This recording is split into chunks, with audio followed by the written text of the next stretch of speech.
नमस्कार, आप देख रहे हैं ईस्टर्न स्काई मीडिया समाचार बुलेटिन के साथ मैं हूं स्वाति ढल। त्रिपुरा की राजधानी अगरतला में अक्टूबर 2008 में हुए सिलसिलेवार धमाकों के चारों दोषियों को अगरतला कोर्ट ने आजीवन कारावास की सजा सुनाई है। इन धमाकों में 2 लोगों की मौत हो गई थी जबकि 76 लोग जख्मी हो गए थे। 7 साल के लंबे इंतजार के बाद आखिरकार त्रिपुरा के उन गुनहगारों को सजा मिल ही गई जिन्होंने 1 अक्टूबर 2008 में सूबे की राजधानी अगरतला को 5 सिलसिलेवार धमाकों से दहलाकर रख दिया था। ये धमाके एमजी बाजार, गोल बाजार, राधानगर बस स्टॉप जैसे व्यस्तम इलाकों में किए गए थे। 45 मिनट के भीतर हुए इन धमाकों में 2 लोगों की मौत हो गई थी जबकि 76 लोग जख्मी हुए थे। पब्लिक प्रोसिक्यूटर LR खादिम ने बताया कि एडिशनल जज SP दत्ता ने चारों आरोपियों दिनेश देव वर्मा, कुमारिया देव वर्मा, सचिंद्रा देव वर्मा और विकास देव वर्मा को दोषी पाते हुए IPC की धारा 120B और 307 के तहत आजीवन कारावास की सजा सुनाई है। खादिम ने जानकारी दी कि पुलिस ने धमाके में 12 लोगों को आरोपी बनाया था, लेकिन उनमें से 5 आरोपी फरार हो गए जबकि 3 आरोपियों को कोर्ट ने बरी कर दिया। उन्होंने बताया कि दोषी पाए गए सभी लोग ATTF और NLFT जैसे प्रतिबंधित समूहों में से है। বোমা নামে বিখ্যাত এই মোকদ্দমা ত্রিপুরা রাজ্যের তাতে গত 25 তারিখে আদালত তাদের দোষী সাব্যস্ত করে 4 জনকে এই 4 জনকে আজকে ভারতীয় দণ্ডবিধির 120B ধারা মতে 7 বছরের সশ্রম কারাদণ্ডে দণ্ডিত করে। 307 ধারা ভারতীয় দণ্ডবিধি 307 ধারা 10 বছরের সশ্রম কারাদণ্ড, 5,000 টাকা জরিমানা অনাদায়ে আরও 3 মাসের সশ্রম কারাদণ্ড। আদালত তাদের unlawful assembly act, activities prevention act 13 ধারা মতে 3 বছরের সশ্রম কারাদণ্ড, 5,000 টাকা জরিমানা, অনাদায়ে আরও 3 মাসের জেল এবং এক্সপ্লোসিভ সাবস্টেন্সের অ্যাক্টে 3 ধারা মতে আসামিদের যাবজ্জীবন সশ্রম কারাদণ্ডে দণ্ডিত করেন এবং 5,000 টাকা জরিমানা অনাদায়ে 3 মাসের সশ্রম কারাদণ্ডে দণ্ডিত করেন। Section 5 of the explosive substance act অনুসারে আসামিদের আদালত 7 বছরের সশ্রম কারাদণ্ড, 3,000 টাকা জরিমানা এবং অনাদায়ে আরও 3 মাসের সশ্রম কারাদণ্ড দেন। 2 মাসের সশ্রম কারাদণ্ড। এটা আসামিরা গত 2008 সনের 1 অক্টোবর 7:30 থেকে 7:30টার মধ্যে Agartala Golbazar, Radhanagar bus stand, palace compound এবং জিবি বাজারে বোম ফাটায় এবং আর 2টি বোম আগরতলা পুরাতন মোটর স্ট্যান্ড এবং রাধানগর রাধামাধব মন্দিরের কাছে 2টা বোম পাওয়া যায়।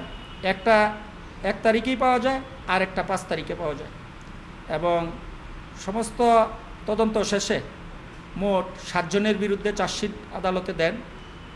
তার মধ্যে 2 জন শান্তনু চৌধুরী এবং অমল আচার্যী এবং বুদ্ধি দেববর্মা তাদের প্রমাণ অভাবে খালাস করেন।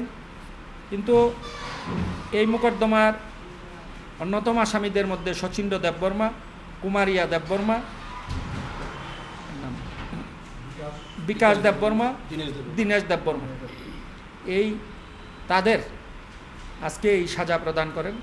এই মোকদ্দমায় পুলিশ তদন্তের সময়ে বহু ক্লু পায় এবং সমস্ত ক্লু আইনগতভাবে এখানে প্রমাণে আসে এবং মোট 6টা মোকদ্দমাকে আজকে একসাথে করে একটা ঘটনা দেখিয়ে একই ঘটনা থেকে উৎপত্তি এটা দেখিয়ে একটা জাজমেন্ট দেন। একটা জাজমেন্টে সব কেসকে এমালগেমেট করে এই রায় এটা যুগান্তকারী রায় এবং যদ্দূর জানা যায় তারা বাংলাদেশের সাতছড়ি ক্যাম্পে তখন তারা ছিল। এখন কোথায় আছে আমরা পুলিশের কোনো তদন্তে কিছু নাই, তবে তারা তখন বাংলাদেশের সাতছড়ি ক্যাম্প থেকে এই বোম মারার জন্য এটা রাষ্ট্রদ্রোহিতার এই কাজটা করে তারা বাংলাদেশের এই সাতছড়ি ক্যাম্প থেকে, সিলেটের সাতছড়ি ক্যাম্প থেকে। তারা ATTF, NLFT সব all Arunachal Pradesh anti drugs youth organisation के प्रेसिडेंट को ड्रग्स तस्कर ओयर पैनर की तरफ से जान से मारने की धमकी मिली है। इस सिलसिले में मंगलवार को रीबे के घर से एक धमकी भरा खत और एक बुलेट भी बरामद की गई। ईटानगर के C1 सेक्टर स्थित तोगो रीबे के घर में मंगलवार को उनके भाई को घर से एक धमकी भरा खत और AK-47 की बुलेट बरामद हुई। बताया जा रहा है कि ये खत मशहूर ड्रग तस्कर ओयर पैनर की तरफ से भेजा गया है। इस खत में धमकी दी गई है कि अगर तोगो रीबे कोर्ट में पेश हुए तो उन्हें जान से हाथ धोना पड़ेगा। दरअसल 8 अप्रैल को रीबे ने मोचू इलाके में 15 ग्राम ड्रग्स के साथ ओयर पैनर और उसके साथी को रंगे हाथ गिरफ्तार किया था, जिसके बाद दोनों को जुलांग सेंट्रल जेल में भेज दिया गया था। और अब जब ओयर पैनर की पेशी के दिन करीब आ रहे हैं तो रीबे को धमकाने की कोशिश की जा रही है। बता दें कि पैनर काफी वक्त से नशे का कारोबार कर रहा है और इस सिलसिले में जेल भी जा चुका है। वहीं इस मामले पर तोगो रीबे का कहना है कि उन्हें इन धमकी भरी चिट्ठियों से फर्क नहीं पड़ता है। वो और उनकी संस्था ड्रग्स के खिलाफ अपनी लड़ाई जारी रखेंगे। 8 अप्रैल में हम 2 ड्रग पेडलर को अरेस्ट किया था, जिसका नाम था, एक का नाम ओयर पानोर था और एक का नाम जो क्या ये लुमसा मिंटू तेशिया था। तो ये मिंटू तेशिया का नाम से तो कुछ इसमें आया नहीं है, पर ये ओयर पानोर का नाम से हमारा ये घर का अंदर में हम तो ये घर में ये मेरा घर है, पर यहाँ हम रहता नहीं, हम जूली में रहता है। पर यहाँ मेरा भाई को हम रहने दे रहा था, मेरा छोटा भाई लोग को रहने दे रहा था, भाई के साथ में मेरा जो एक कज़िन है, दोनों साथ में रहने दिया। तो आज सुबह थोड़ा पहले ये कितना बजे था, 3 बजे अप्रोक्स 2 बजे जैसा को, जब झाड़ू मेरा भाई घर का झाड़ू कर रहा था, तो झाड़ू करते वक्त उसको ये गोली मिला है, एक रोलिंग मिला है। आके हमको बताया, भैया एक तो इसमें गोली है और उसमें कुछ लिख के रखा हुआ है। तो हम फटाफट दौड़ के आया, इसके बाद डायरेक्ट पुलिस स्टेशन में खबर किया और इसके बाद आपका मीडिया पर्सन को खबर किया। और इसके बाद ये इसमें चिट में लिखा हुआ है, ज़िंदगी प्यारा है, पर क्यों ये चिट ऐसा दिया है, अगर ज़िंदगी प्यारा है तो पानोर को बेल कर दो, तुम सिर्फ कोर्ट में उसका काम हम लोग देख लेगा, उस कस्टमर को मत लो, पानोर निकलने से तुमको तोरा भी देगा पैसा, this is first and last. इतना तक कुछ चीज़ में लिखा है। और गोली जो जो भेजा है ये AK-47 का है, ये रेड वाला कपड़ा में बंद करके भेजा है। इसका क्या मतलब क्या है हमको पता नहीं है, ये थ्रेटनिंग अभी आया है। और ये 8 अप्रैल में जिसको हम पकड़ा था, जो आदमी, तो उसका पेपर ये है 8 अप्रैल। तो इसके लिए जो ओयर पानोर है, इसका नाम से इसको बेल आउट करने के लिए किया। तो मेरा हिसाब से ये बहुत हाई लेवल टचिंग है इसका। जितना बार भी थाना में हम लोग इंक्वायरी कर रहे हैं, तो मतलब इसका बहुत बेल आउट करने का चांसेस चल रहा है। अभी भी बोल रहा है, जितना पुलिस वाला लोग भी क्या है अंदर से क्या चल रहा है किसी को कुछ नहीं बोल सकता है, पर इसका लेवल बहुत हाई लेवल है। पहले जैसे हम इंटरव्यू दिया था, प्रीवियस इंटरव्यू जैसे हम इसको जब पकड़ते वक्त इंटरव्यू दिया था कि ये बहुत सीनियर फर्स्ट यहाँ में जो ड्रग लाने वाला पेडलर यही है।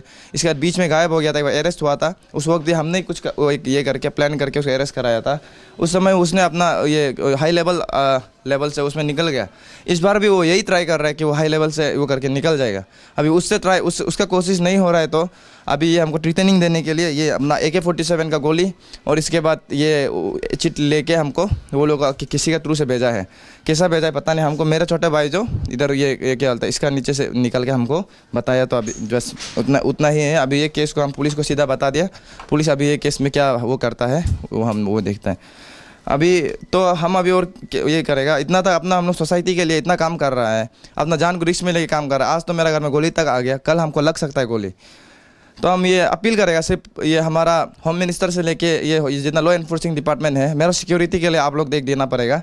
अभी जितना हम आज तक किया है, जितना वो ये काम किया है अपना अपराधियों के लिए, अपना स्टेट के लिए सोशल वर्क किया है विदाउट एनी सैलरी, वॉलंटियरली हम लोग लॉ एनफोर्सिंग डिपार्टमेंट को हम लोग मदद करता है।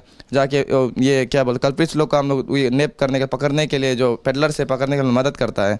तो इतना आज का डेट में इतना तक अभी ये आ गया। तो कम से कम आप लोग ये जो पुलिस वाला है लॉ एनफोर्सिंग डिपार्टमेंट को हम ये रिक्वेस्ट करता है कि अभी हम बिना डर के आप लोगों के सामने में हम ये जो हुआ है इसको हम अगर चाहो तो अगर हम डरता तो हम इसको ये बात को हम मीडिया तक नहीं पहुंचा के अब तक पुलिस स्टेशन में नहीं बता के हम चुपचाप अपना केस को ढीला कर देना था।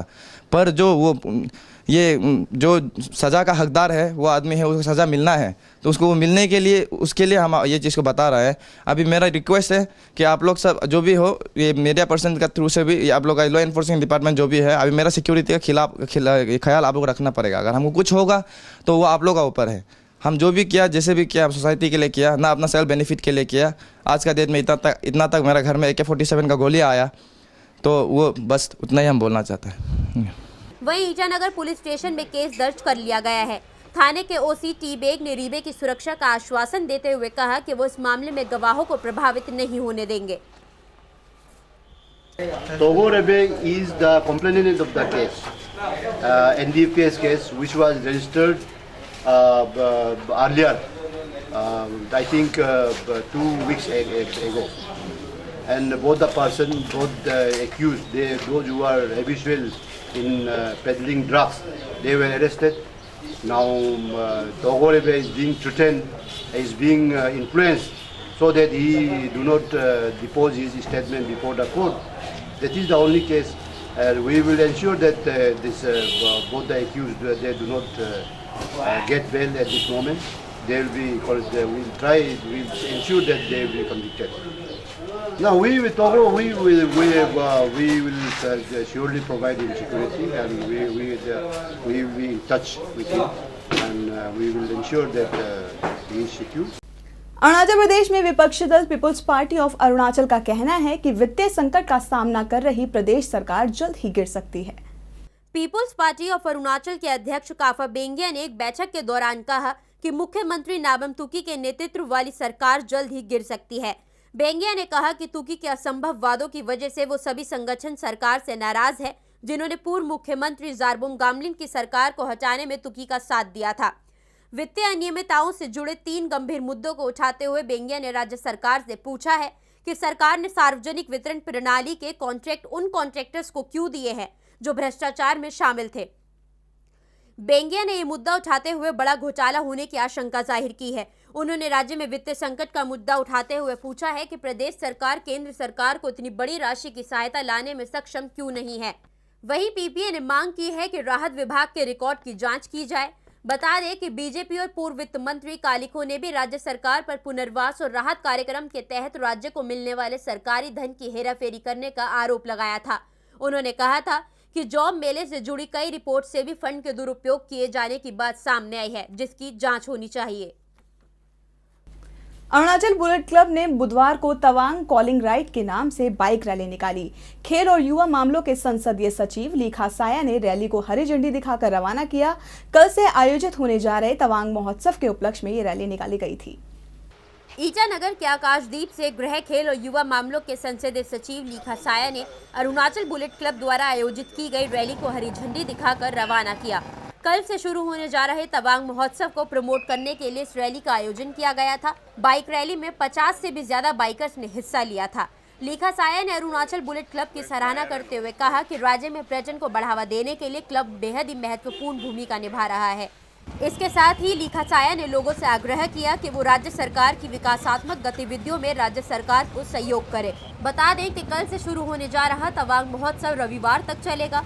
महोत्सव में राजनीति से लेकर बॉलीवुड तक की तमाम हस्तियां शिरकत करेंगी।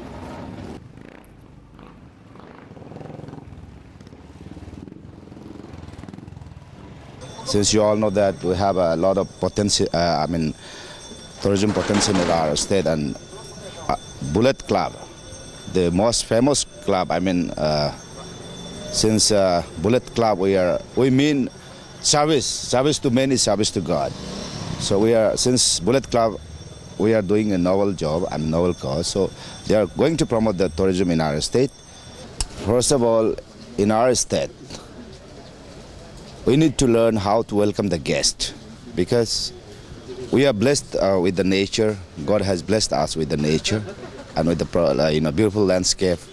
And we have our state still is an untouched treasure. We have plenty of resources in our state, but the problem is that we have a wrong impression in outside the state that Arunachal, we need to know, and we need to give some awareness to welcome the guests from any part of the world, any part of the country. So our Arunachal Bullet Club, we are promoting tourism as well as we are going to welcome the guests, so that we give them better guide and better service. We are temporary on this earth.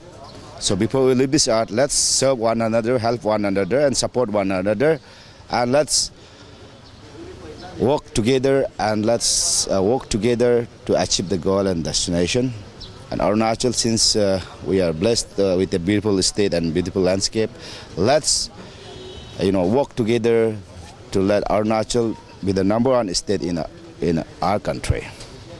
I want to welcome all the guests, whoever has come from different part of our country.